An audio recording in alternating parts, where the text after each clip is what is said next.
Hey, Conor here at Neversink Farm, and welcome to the third installment of the Weed-Free Farm. And I want to talk about wire weeders.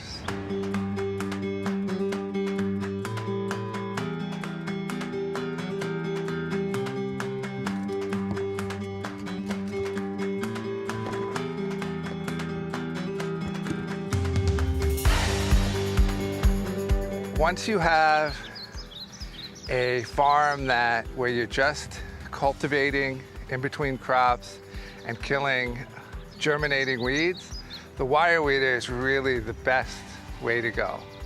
It's not for digging out grass or dandelions or any of those perennials or big weeds. It's really for just running back and forth and keeping the farm weed free, right? Once you've already started. And the wire weeder is great for that. And people are loving the wire weeder. And the simple version of a wire weeder is just a simple triangle wire. And this is something you can even make at home. You just take a piece of wire, turn it into a triangle, attach it to a stick. Pretty simple. And this just runs slightly under the surface and just kills germinating weeds. And the nice thing about it is they can come in different widths depending on how many rows you have on the bed. And a good video to watch is my plant spacing video, which discusses that there's standard distances between rows on a bed. So if you have a 30-inch bed and you do 2 rows, that means you're taking 30 inches, divide it by 2, that's 15 inches. So there's 15 inches between crops, and then 7.5 inches to the path on this side and 7.5 on this side. And it's just standard, whether it's 2, 3, 4 rows on a bed. So the way I've done my wire weeder is each one is standard for one of those. So this one is standard for 3 rows on a bed. And then I have, all right, so I'll just take a look. Right, so we have 2 rows on a bed, and then we have 4 rows on a bed. And that's just standard. So if you're making your own, just make multiple sticks with the different widths. So this is for 2 rows on a bed, 3 rows on a bed, 4 rows on a bed. And I also have 6 rows on a bed, which is this small one, 6 rows on a bed, right? Nice and standard. The other thing is they also come in very stiff wire, which is really nice and harder soil. And then there's thinner, which is flex. So it flexes a bit and it's very sharp. So for softer soils, it may be really nice. You just want to try whichever one you want and find what you really like. So there's also a wire weeder, which is a torsion wire weeder, right? And that's where you're going on either side of the crop, right? And as you push down, you see it flexes open and closed, and it'll also bounce off the crops for larger crops. And then there's smaller versions of these. And this is really nice for getting nice and close to your crop without hurting it. And it's another aspect of wire weeders is they don't have sharp edges on the side, like a collinear or something else. So they're less likely to kill the crops that they're running against, which is really, really sweet. So now what you can do is now you can have every spacing, right? So whether it's 2 rows on a bed, 3 rows, 4 rows on a bed, you have every head for each one of those spacings. So you can just run back and forth, nice and easily, and doing this weekly and keeping it weed free.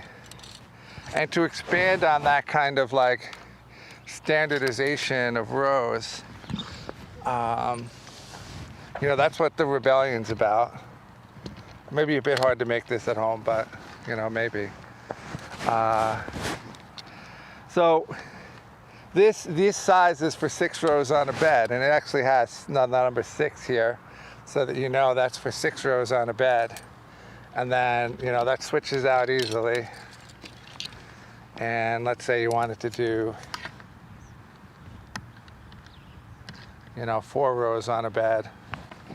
And then you use the number 4, right? And I even have it marked as number 4, so that my guys know. They just come to the row and they saw there's 4 rows on a bed, so I use the number 4 head. So that's the number 4 head. Put it next to the number 4. And now we're running 4 rows on a bed. So now I just need to go up and down just 3 times instead of 5 times.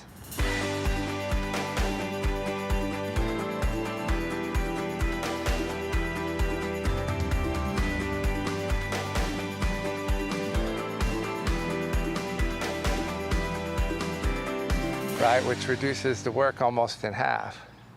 And that's what's nice about wire weeders, is you can really standardize things and use the perfect head in the perfect situation. And that's really, really nice to be able to do. And then you can get even more creative. And what I do is, like, if I'm going to do carrots, and I do carrots 4 rows on a bed. Right, so it's 4 rows on a bed, and I'm keeping it at number 4, and then I just throw in some torsions, right? So now I'm taking care of each of the row of carrots and sweeping the middle, and just run back and forth with that.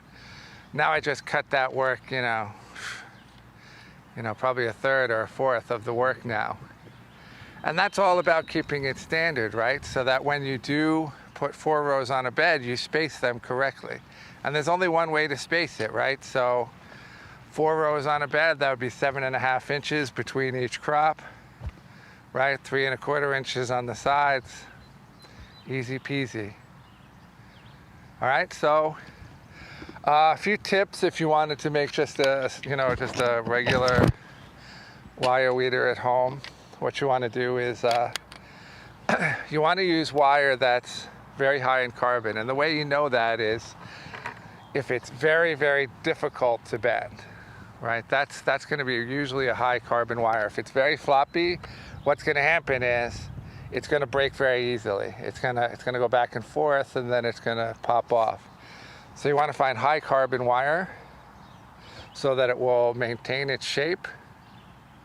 And then when you attach it to a stick, you can attach it to the stick by drilling a hole in it, clamping it down, or screwing it on. You can also use a pipe clamp, any which way, and then start to use them. And I always recommend keeping multiple sizes so that, as I said, you can use the right head in the right spacing so that you don't have to do it multiple times.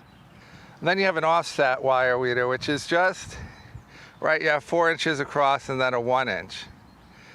And that's really for the perfectionist, right? For the person who's, not just running back and forth with the wire weeder up and down the rows, but just kind of going through and finding anything left over, any little tiny weeds, right?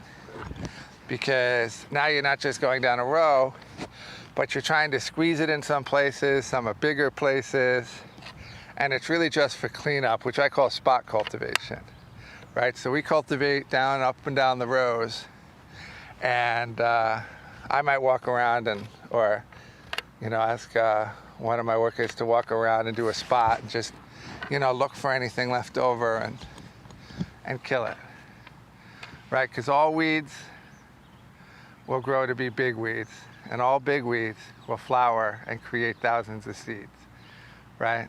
So there is no good weeds, and you don't want to have the philosophy, we're just not going to let it go to flower. You're just not going to let it go beyond germination stage. That should be the rule, is no weeds, because there's no weeds that are going to be good weeds in a farming situation like this.